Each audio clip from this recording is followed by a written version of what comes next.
Estimados televidentes, tengan ustedes muy buenas noches y bienvenidos a esta nueva edición del programa televisivo Desarrollo y Producción. En esta oportunidad está con nosotros Alain Vimercati. Él es suizo, de profesión arquitecto y trabaja en la Fundación Pro Habitat. Con él vamos a conversar alrededor de la vivienda de interés social. Esta vez no tanto desde el punto de vista de la otorgación de un crédito, sino más precisamente desde la perspectiva de la construcción como tal de la vivienda de interés social. Alain, muy buenas noches, gracias por estar en el programa, bienvenido. Muy buenas noches, Silvano, muy buenas noches a todos y todas los televidentes. Bueno, es un placer estar aquí con ustedes, contigo, y poder charlar un poco sobre el tema de la vivienda. Durante su formación, como dijimos, en Suiza, Alain tuvo la oportunidad de vivir una experiencia, una pasantía de un año, justamente con la Fundación Procascia. Luego se profesionalizó y decidió volver a Bolivia para trabajar. Bueno, para empezar un poco el programa, Alain, ¿qué es lo que te trajo a Bolivia de nuevo, esta vez para trabajar como profesional?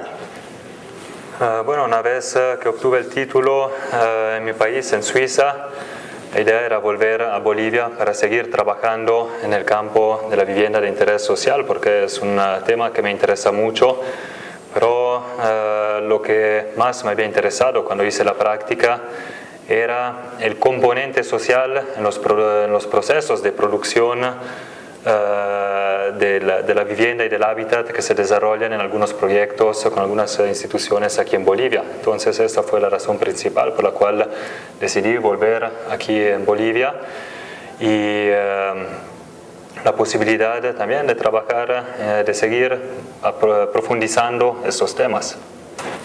Bueno, tengo entendido que ya estás 4 años con nosotros, muy bien, y estás trabajando en la Fundación Pro Habitat. ¿De qué se trata Pro Habitat? ¿Qué es y qué hace? Sí, ahora son 4 años que trabajo en la Fundación Pro Habitat. La Fundación Pro Habitat es una ONG boliviana sin fines de lucro que trabaja en el campo del acceso y el ejercicio al derecho humano a una vivienda y un hábitat adecuado. Ese derecho humano ha sido integrado en la nueva Constitución Política del 2009.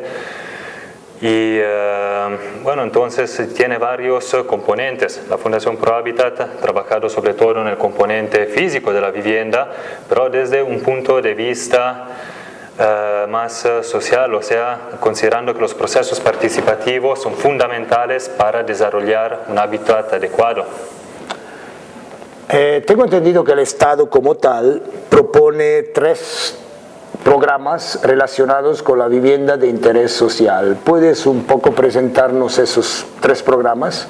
Sí, actualmente el Estado tiene 3 programas con la finalidad de reducir el déficit habitacional, tanto cuantitativo como cualitativo, supuestamente hasta el 2025. Por esa razón, en la actualidad hay 3 programas. Uno es el programa de las comunidades urbanas, con las cuales se desarrollan proyectos a una cierta escala, no es solo de la vivienda, sino de un manzano o de varios manzanos. Pero esos programas son ejecutados por empresas privadas constructoras y los futuros habitantes son seleccionados solamente una vez que termina el proyecto. Así que no hay un proceso participativo en la gestión, en el desarrollo y en la ejecución del proyecto. Todo está en manos de empresas privadas. Y luego las familias acceden a estas viviendas gracias a un crédito para vivienda de interés social auspiciado por entes financieros. Otro programa es lo del crédito para viviendas de interés social, que justamente funciona para familias que necesitan de un crédito para comprar un lote, para ampliar su casa o para construir una nueva casa o para mejorarla. Sin embargo, estos ambos programas tienen algunas dificultades debido a los requisitos que se establecen para acceder a estos créditos, que son requisitos bastante restrictivos. Entonces las familias que realmente necesitan de una vivienda, o sea las familias más pobres, tienen muchas dificultades para acceder a este tipo de créditos. Sin embargo, es un cierto avance respecto a los créditos que se daban antes al tener tasas de intereses relativamente bajos, pero como he dicho, todavía se podría mejorar el acceso y los requisitos. Y el tercer programa es el programa de los proyectos de mejoramiento, ampliación y o renovación de viviendas. Este programa funciona a través de un subsidio estatal en materiales de construcciones y se implementa en el área rural, y ahora desde el año pasado con algunos proyectos pilotos se ha empezado a implementar en la área urbana. Y se trata de un proyecto que se basa en la autoconstrucción asistida con asistencia técnica de una entidad ejecutora que también se ocupa de establecer todos los cupos de materiales, hacer el diseño de las viviendas, etcétera, etcétera. En el ámbito de esos tres programas promovidos por el Estado, ¿en cuál de ellos más o menos se inserta la labor de la Fundación Pro Habitat? Bueno, la Fundación Pro Habitat en realidad se puede decir que ha sido la fundación que impulsó estos proyectos PEMAR, o sea, de mejoramiento, ampliación y renovación.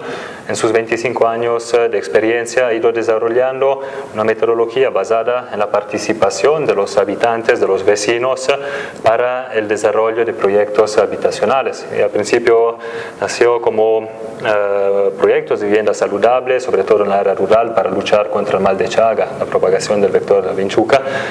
Entonces se mejoraban las viviendas. A partir de ahí se ha visto que eso no era necesario, por esa razón se implementó también la vivienda productiva, luego para llegar a lo que es la vivienda adecuada, pero basado justamente en esta metodología de mejoramiento, ampliación o renovación. Si se puede mejorar la vivienda, se mejora. Si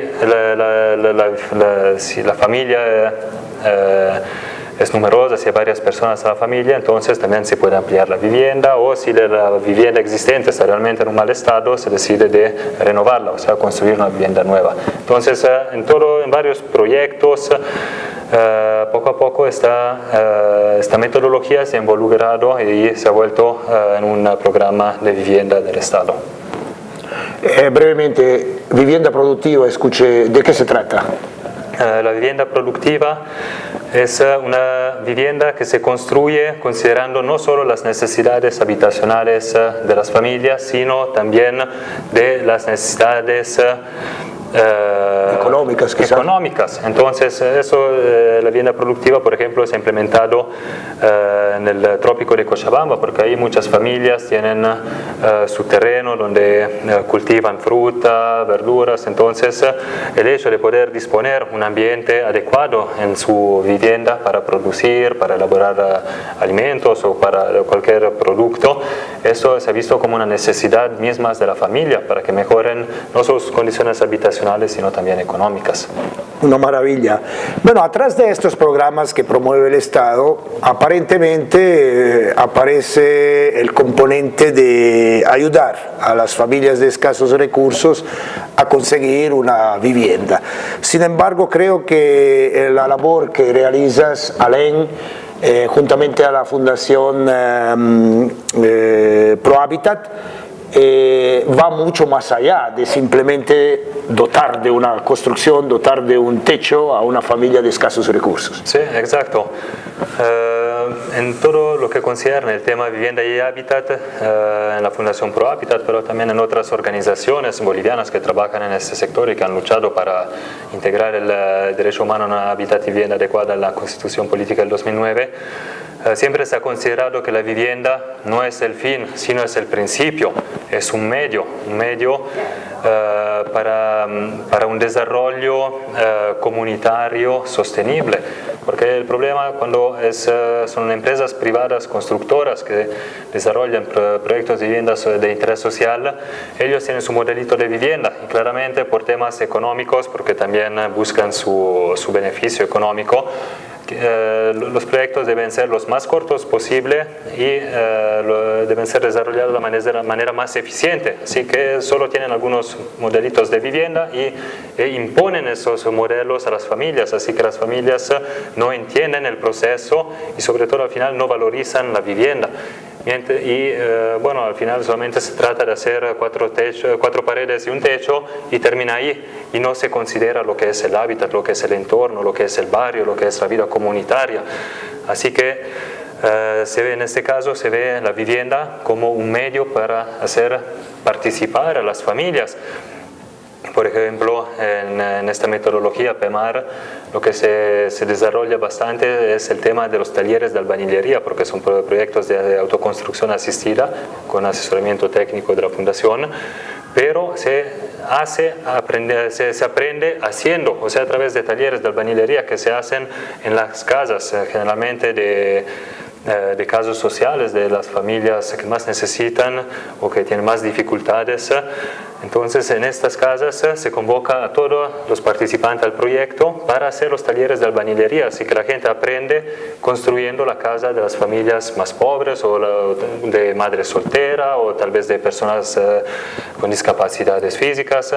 Así que realmente se genera una participación comunitaria, lo que cohesiona bastante la vida social en el barrio, barrios que generalmente sufren de una segregación espacial, social, donde cada uno vive encerrado en su lotecito sin considerar a los demás, por miedo muchas veces, miedo a la inseguridad. Bueno, entendimos entonces el concepto de hábitat que va mucho más allá de la vivienda como tal. Tengo entendido que también se rescata de alguna manera lo que es un patrimonio cultural local. Hablamos de el AINI, el trabajo, digamos, asistido, recíproco, ¿funciona? Sí, esto es algo que, bueno, lamentablemente se ha olvidado, sobre todo con todas esas urbanizaciones, con esta extensión urbana sin control, siempre no planificada. Las familias llegan de diferentes regiones del país y compran los lotes más económicos, más alejados, sin servicios básicos, en barrios alejados donde también hay bastante inseguridad, hay muchos casos de robo, así que la gente llegando desde afuera no conoce a sus vecinos, no conoce a nadie. Sin embargo, muchas veces vienen de áreas rurales donde se ha practicado o se sigue practicando el AINI, el trabajo comunitario, la ayuda mutua. Entonces, a través de esos proyectos se hace prácticamente redescubrir a estas personas lo que es el trabajo comunitario, porque si cada uno se queda solito y hace sus trabajos solito, es mucho más complicado, porque muchas veces una persona no tiene todos los conocimientos, mientras que tal vez en el barrio hay alguien que es electricista, o tal vez hay alguien que es maestro de obra, o tal vez hay alguien que es albañil. Así que también la gente empieza a hablarse, empieza a intercambiar experiencias, informaciones, empieza a ayudarse. Tenemos varios casos de maestros albañiles del barrio, de otros barrios, que han ido apoyando. Tal vez el hermano, el papá o el hijo de un beneficiario, de una beneficiaria era albañil, luego ha ido a apoyar otra familia que participaba del proyecto. Así que generalmente la gente empieza a vencer el miedo a la otra persona y ve que también se pueden apoyar, cada uno tiene su experiencia, tiene su vivencia, entonces conoce cosas que otros no conocen, así que a través de ese intercambio, a través del AINI, el trabajo comunitario, la gente realmente empieza a tomar confianza y a apoyarse mutuamente porque sabe que también puede contar con la otra persona. Sí, me parece muy interesante este concepto de construcción a la par, de cohesión social, lo cual rompe esquemas y pensamientos que hoy tienden a ser más individualistas, etcétera, etcétera. Se crece en comunión, se crece en comunidad. Interesante, al construir la casa se puede construir el barrio, eso es fundamental. Un tema, el componente ambiental, medioambiental, ecológico, ¿también está presente? Estos temas están presentes a través, bueno, sobre todo en el componente educativo, porque ese proyecto, si bien el objetivo, bueno, principal, pues, se puede decir, es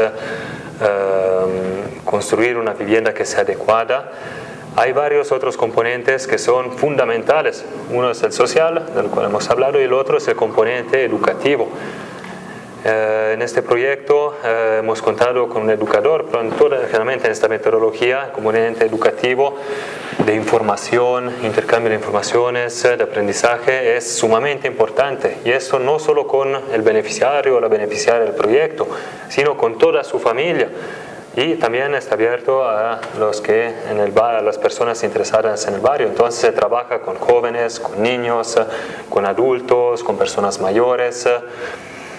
Y en temas relacionados también con la vivienda, por ejemplo en limpieza, ordenamiento, para que la gente realmente valore lo que es la vivienda, porque muchas veces las familias viven en hacinadas, su cocina al mismo tiempo es dormitorio, salón, ambiente productivo, así que realmente no disponiendo de los ambientes adecuados, luego hay enfermedades que se desarrollan, sobre todo en los niños, así que hay un fuerte componente educativo para explicar un poco cómo se vive mejor, pero también el tema medioambiental es muy presente en el tema, por ejemplo, de la basura, en el tema del reciclaje.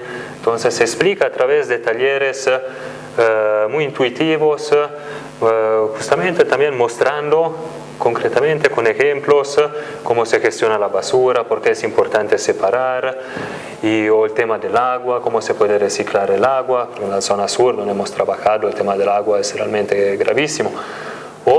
También hemos colaborado en este caso con este proyecto con una asociación que trabaja en el campo de los huertos urbanos, así que hemos hecho talleres con las familias interesadas, las hemos capacitado en el desarrollo e implementación de un pequeño huerto urbano en su propia casa. Y eso ha sido realmente bien apreciado por las familias, porque también redescubren un poco el valor del cultivar por sí mismo, aunque si son pequeños huertitos, pero la gente cuando hemos vuelto, cuando ya estaban creciendo las plantas o cuando estaban cosechando, las familias realmente estaban orgullosas, nos decían: mira aquí mi huerto, mira aquí mis tomates, mi lechuga, y son pequeños ejemplos, pero que ya son pequeñas semillas que se van plantando y pueden dar más frutos.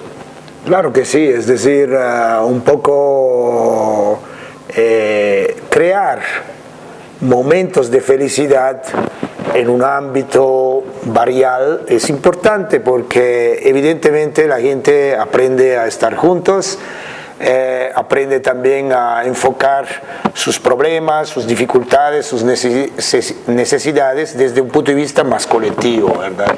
Y es lo que me parece es el plus de estos proyectos, que sí apuntan a construir una vivienda, apuntan a dotar de una vivienda a las personas que las necesitan, pero también apunta a fortalecer sus lazos. Tengo entendido que la Fundación Pro Habitat, después de varios años de trabajo, varios años de emprendimientos en este ámbito de dotar de vivienda de interés social a las personas, está en un momento de reflexión, como ocurre en todas las instituciones y como yo diría es sano que ocurra. ¿En qué estamos a este nivel de reflexión? Bueno, es que sí, la Fundación Pro Habitat siempre prioritariamente ha trabajado en el campo de la vivienda, o sea, ampliación, renovación. Tiene como unas 35.000 viviendas mejoradas, ampliadas en sus 25 años de existencia. Sin embargo, también siempre ha trabajado en temas, también otros proyectos más relacionados con el tema educativo, con el tema de desarrollo barrial, fortalecimiento institucional, de organizaciones barriales, organizaciones sociales. Ha trabajado también en proyectos de agua, y en esos últimos años también está trabajando en proyectos relacionados con el tema de la regularización del derecho propietario, que aquí en las áreas periurbanas de la ciudad de Cochabamba es un tema realmente grave, porque la mayoría de las familias no cuentan con papeles al día. Papeles al día. Entonces se ha visto que esto también es un tema prioritario cuando se habla del hábitat, porque estas familias pueden ser desalojadas de un rato a otro,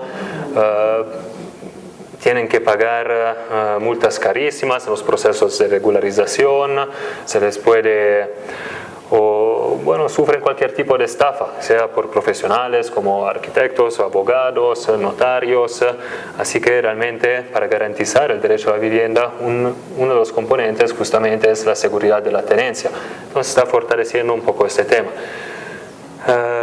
Y desde este año también tenemos un problema relacionado con la gestión de los programas de vivienda por parte del Estado, en específico de la Agencia Estatal de Vivienda, porque en los proyectos en los actuales todos pasan a través de licitaciones y en estas licitaciones lamentablemente como ONGs prácticamente ya no se ha cerrado la puerta, no podemos participar, no somos tomados en cuenta a menos que la convocatoria se declare desierta.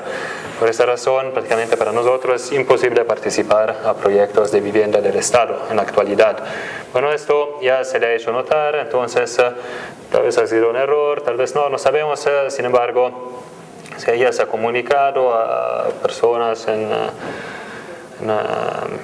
el gobierno para que reconsideren este aspecto.